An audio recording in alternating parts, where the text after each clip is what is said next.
Hi again, everyone, and welcome to the High School Football Zone here on WHHI TV. I'm Dale Planica. With me is Chuck Zapek, my esteemed colleague. This is the pregame show for the Hilton Head Christian Academy game against Augusta Christian. And with us is one of our sponsors, Terry Reeve. Terry, you've been very active with us this year. You have the Powerhouse Player of the Game award we've been giving out every week, but you're also very active in the community. Maybe you can tell us a little bit about what Powerhouse Gym is doing in the Hilton Head Bluffton area. Well, we're very involved in the community in any aspect with the kids involved. We are involved, we're a sponsor with the Rec Center. Hilton Head High School special needs kids come in once a week and do cleaning and involvement and Zumba and stuff like that. We teach a class every Friday morning at the Elementary Creative Arts. We've done something with the Bluffton Boys Club. We've done something with the Hilton Head Boys Club.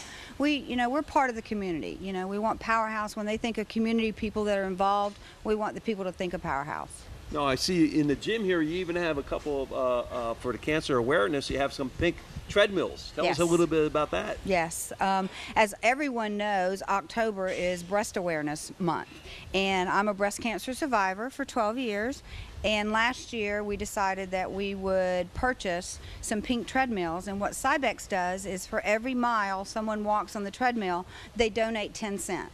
So next month we're hoping to have a big check for the cancer research. I think you'll need Dale on the treadmill for that one. We're going to need Chuck's wallet, I think. Terry, you also, for all our games here each week, you've been presenting the MVP award at the end of the game. And tell us a little bit about that. That's been excitement. I've had the opportunity to let some of my staff go and do it. The boys do it, some of the girls, and what an excitement thing to be a part of the community, whether it might be a school that's not local or a school that is local, to actually give that child an award for something that they accomplished so much, MVP player, that's something that's very important to us.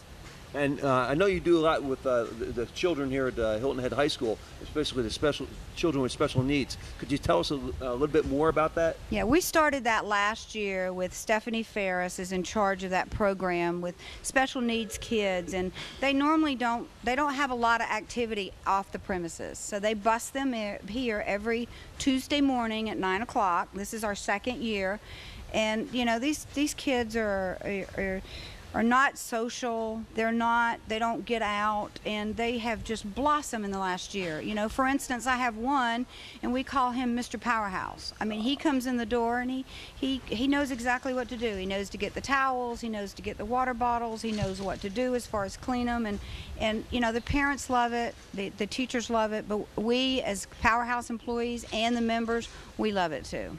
Well, we thought Mr. Powerhouse was Tony Virgo. That's right. Well, Terry, thanks very much for being with us here today. And Chuck, we're going to be right back. We're going to have Coach Lewis here on the pregame show. You're watching the High School Football Zone on WHHI TV.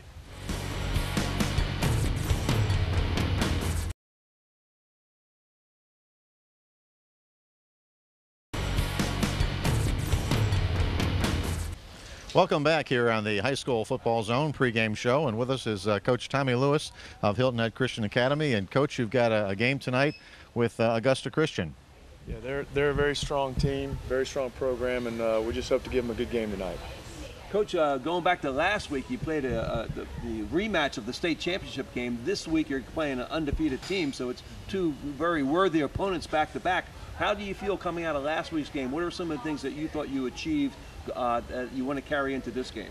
Well, certainly when you win a close game like that, it builds a lot of confidence. And our kids are confident right now, but at the same time, we have plenty to work on, looking at the video on that game. So we know that Augusta Christian is a very good team at every phase of the game, and it'll take our best game to really even compete with them. They're a big 3A school and undefeated, so those credentials speak for themselves. Coach, you've got a bit of a challenge here. You've got a freshman starting at quarterback who you might be a little bit familiar with. How difficult is it to coach your own son? It really hasn't been that difficult.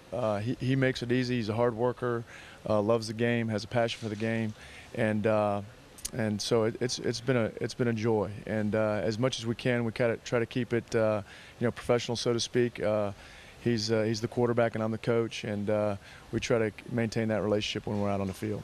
Well, they say to build a good football team, you start with the quarterback. That's the face of your team, and the second most important player is your backup quarterback, and the third one is the head coach. You seem to have the first two filled in very well, because Macarelli, who's only a sophomore, he went both ways as a safety and a wide receiver, and you put him in the Wildcat as the quarterback. Yeah, well, we're going to find ways to get Brad out on the field. He's a tremendous athlete, has a great head on his shoulders, very competitive, and well, the results speak for themselves. I mean, he's, through 4 games, he's our second leading tackler, and just is our quarterback out on the field on defense, always in position to make the play, and then he does a great job out on the field on offense. To have him as a backup is very much the luxury, and again, because he's such a great athlete, we're going to find a way to get him on the field. Coach, of course, all those guys in the backfield, they can't do very much without the guys up front in front of them. And last week we honored with the Powerhouse Gym MVP Award Kyle Weaver. Can you tell us a little bit about his play? He's now a senior, and you've got a pretty strong offensive line, don't you? Yeah, and Kyle has a lot of guys with him up front that have been with the program for a few years, and that really is the strength of our team. And Cole Malfris, Nick Borghi, and Kyle Weaver have been with the program for a while. Alec Westmark, Corey Cheadle, Clay Oliver, Reed Schindel have just done a great job of filling in and making that unit the strength of our team. And Kyle in particular, I mean, he's already got an offer from Citadel that he's committed to, and I look forward to following him in college. Now, you mentioned a couple of players there. Oliver is one of the players that went both ways last week. I thought he played a fantastic game defensively as a linebacker. What did you think? Oh, absolutely. Clay's tenacious. In fact, he had a great year last year as a sophomore. He just has a nose for the football, backs down from no one, and really hits hard when he brings it. He was the second player I was thinking about for a powerhouse player of the game last week after Kyle Weaver. And these players, I think, have garnered a lot of attention through through their development and their coaching from their staff. Well, they do a great job. They do great. Well, we're going to head on out to the field now, and for the kickoff, we've got Hilton Head Christian Academy hosting Augustin Christian. You're watching the High School Football Zone on WHHI TV.